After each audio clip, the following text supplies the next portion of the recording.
Halo teman-teman semua, perkenalkan saya Roy Marditua Simarmata, NIM 100130074 dari program studi Teknik Elektro.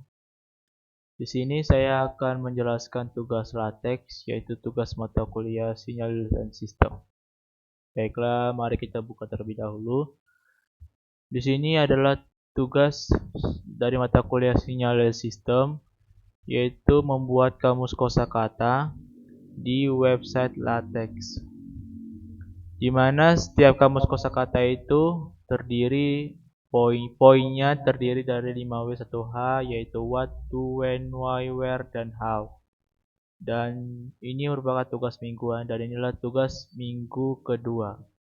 Poin-poin yang saya ambil itu antara lain tegangan, amplitudo, sinyal waktu kontinu, sampling sinyal kontinu, dan sinyal waktu diskrit. Yang pertama, tegangan. Tegangan itu didefinisikan sebagai kerja yang dibutuhkan per satuan muatan untuk memindahkan muatan uji antara dua titik. Untuk satuan internasionalnya, tegangan memiliki nilai satuan yang dinamakan volt dan ditemukan pertama kali oleh Volta. Kemudian selain baterai dan aki, sumber tegangan yang lain juga itu terdapat pada sel surya. Tegangan listrik dapat terjadi dikarenakan tegangan itu benda yang bermuatan negatif ditarik ke arah tegangan yang lebih tinggi, sedangkan benda yang bermuatan positif ditarik ke arah tegangan yang lebih rendah.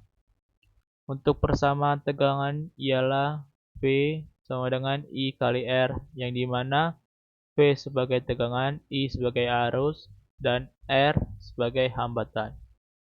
Untuk poin kedua, tentang amplitudo.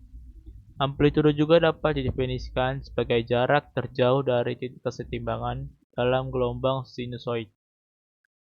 Amplitudo disimbolkan dengan huruf A dan memiliki satuan meter. Kenyaringan berhubungan dengan amplitudo dan intensitas merupakan salah satu kualitas suara yang paling menonjol. Meskipun pada umumnya suara dapat dikenali secara independen dari amplitudo. Kuadrat amplitudo sebanding dengan intensitas gelombang. Poin yang ketiga yaitu sinyal waktu kontinu. Sinyal waktu kontinu itu memiliki definisi ialah sinyal yang ada setiap nilainya dan ditulis dengan bentuk X terhadap T, dan berarti variabel X merupakan fungsi waktu kontinu. Sinyal amplitudo dan waktu kontinu dikenal sebagai sinyal analog, dan berikut adalah gambar sinyal kontinu.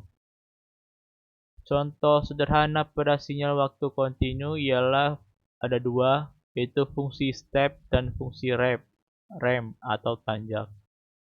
Yang dimana pada fungsi step memiliki arti bahwa amplitudo pada U terhadap T bernilai 1 untuk semua T lebih besar sama dengan 0, dan UT bernilai 0 untuk semua T lebih kecil daripada 0. Berikut gambar fungsi step. Yang kedua, fungsi rep ialah bahwa untuk T lebih besar dari 0, slope atau kemiringan pada RT adalah senilai 1, dan berikut adalah gambar fungsi rem. Kemudian ada sampling sinyal kontinu. Sampling ini memiliki definisi adalah proses mengubah sinyal analog yang berbentuk sinyal waktu kontinu menjadi sinyal waktu diskrit. Sampling harus memenuhi syarat Nyquist dikarenakan apabila proses sampling tidak sesuai dengan syarat Nyquist, maka akan terjadi aliasing sinyal. Aliasing itu apa sih? Aliasing itu proses di mana sinyal waktu diskrit yang dihasilkan memiliki frekuensi yang berbeda dengan sinyal aslinya, sehingga tidak mewakili sifat sinyal aslinya. Prinsip kerja pengolah sinyal digital itu menggunakan input berupa sinyal analog awal yang bernama digitalisasi melalui perangkat yang bernama analog to digital conversion atau ADC, di mana sinyal analog harus melalui proses sampling, quantizing, dan coding. Baru ada juga periode sampling, ialah fungsi yang berubah terhadap waktu. Pengambilan sampel yang lebih tinggi dari 50 kHz hingga 60 kHz tidak dapat memberikan informasi yang lebih berguna bagi pendengar manusia, dikarenakan produsen peralatan audio profesional awal memiliki tingkat pengambilan sampel di wilayah 40 hingga 50 kHz. Kemudian sampling ini diaplikasikan pada beberapa barang elektronik seperti telepon, radio, DVD, dan CD. Kemudian terakhir yaitu sinyal waktu diskrit. Sinyal waktu diskrit ini terjadi pada titik waktu yang berbeda dan terpisah atau secara ekuivalen tidak berubah sepanjang setiap wilayah waktu bukan nol.